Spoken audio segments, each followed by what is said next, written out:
মা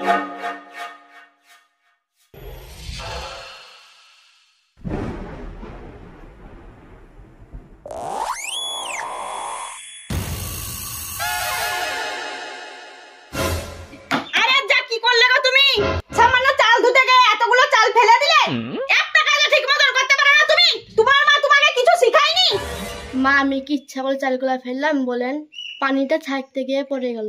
চুপ করো, আবার মুখের উপরে কথা। মা ও তো ঠিকই বলেছে, চালগুলো ও ইচ্ছা করে ফেলেছে তাই বলছো।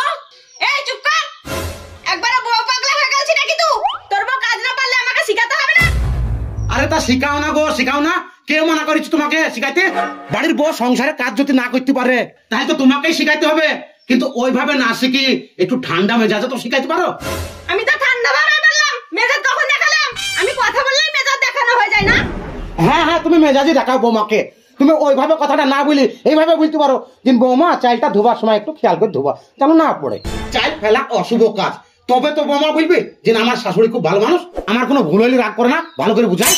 আর তুমি তা না করে বলছো তোমার দ্বারাই কোনো কাজ থেকে মতন হয় না, তোমার মা কিছু শেখায়নি, ওইভাবে কথা বলে বৌমার সাথে।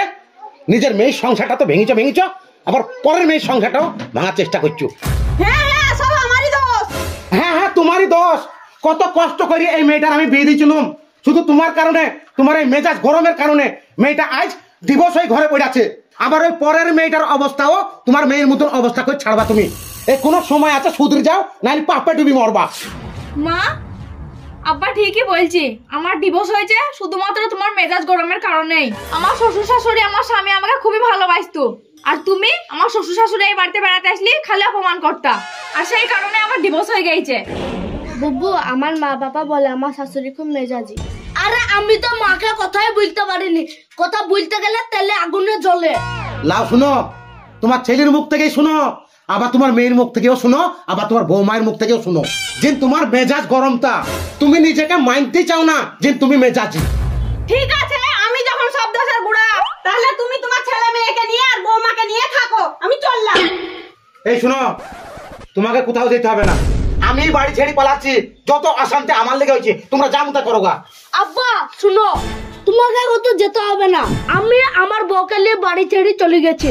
যত অশান্তি আমি আর আমার বউকে নিয়ে হয়েছে।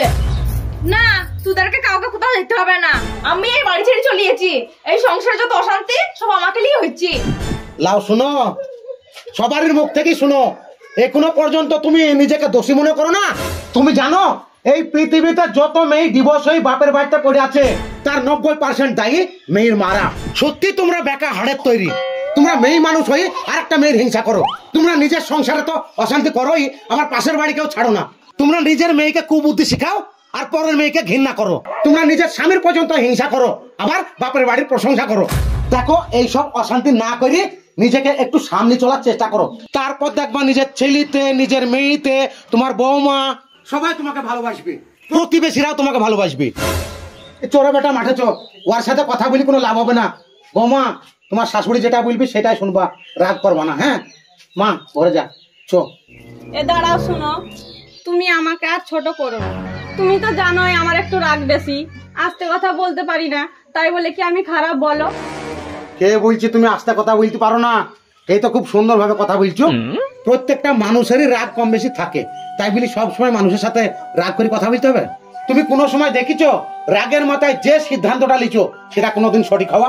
শুনো, যার রাগ নাই সে কোনোদিন মানুষের খাতায় পড়ে না, আর যার রাগ থাকার সত্ত্বেও রাগকে কন্ট্রোল করতে পারে সেই মানুষের খাতায় পড়ে। আরে তুমি তো এই সংসারের গিন্নি, সব সময় তুমি যদি ওদের সাথে রেগি রেগি কথা বলো তাই তোমাকে ওরা মানবে? এইভাবে কি সংসারের মঙ্গল হবে না অমঙ্গল হবে? যাও কাজ করো গা। বৌমা, ভাত হতো গা, বাড়ি এসে খাবো। যা মা, ঘরে যা, আই বেটা মাঠে যাই।